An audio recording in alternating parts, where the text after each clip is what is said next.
Asha Isguera, Ginang Beth Tabuyo, Ginang Elsa Villaplana, Ginang Lois Villanueva, at Ginang Vina Kanha sa isang pagtatanghal.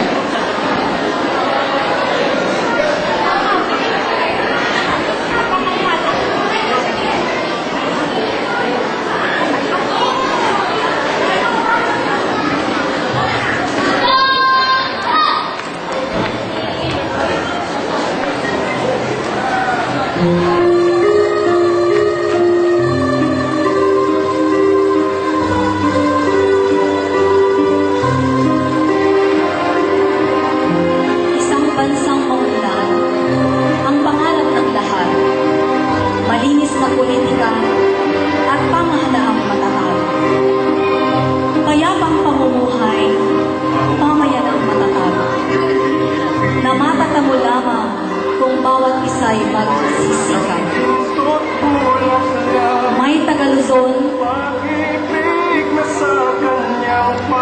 mayroon din sa Visayas, ang iba naman sa Mindanao nagmula. Isa ang ating lupang sinilangan, perlas ng silanganan ang tawag sa ating pinagmulan. Tayo'y pinagkalooban ng ating Ama ng mga wikang pagkakaiba. Di na magkaunawaan unang-una, kalat-kalat kasi ang ating mga isla.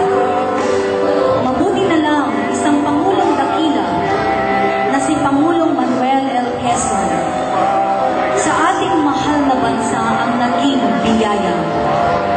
Siyang nag-isip ng isang wikang mag-uugnay at magpapakilalang tunay sa lahat ng Pilipino.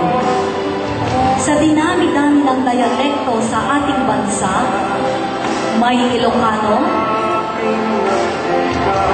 Ifugao, Pangasinense, Maranao, Tagalog, Davaoenyo, Ibatan,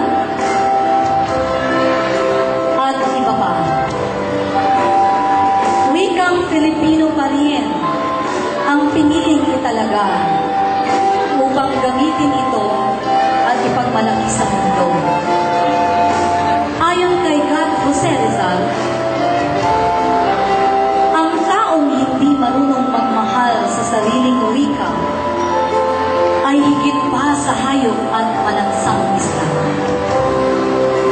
Na ang bayang Pilipinas ay umunlad at sumagana sa kapayapaan.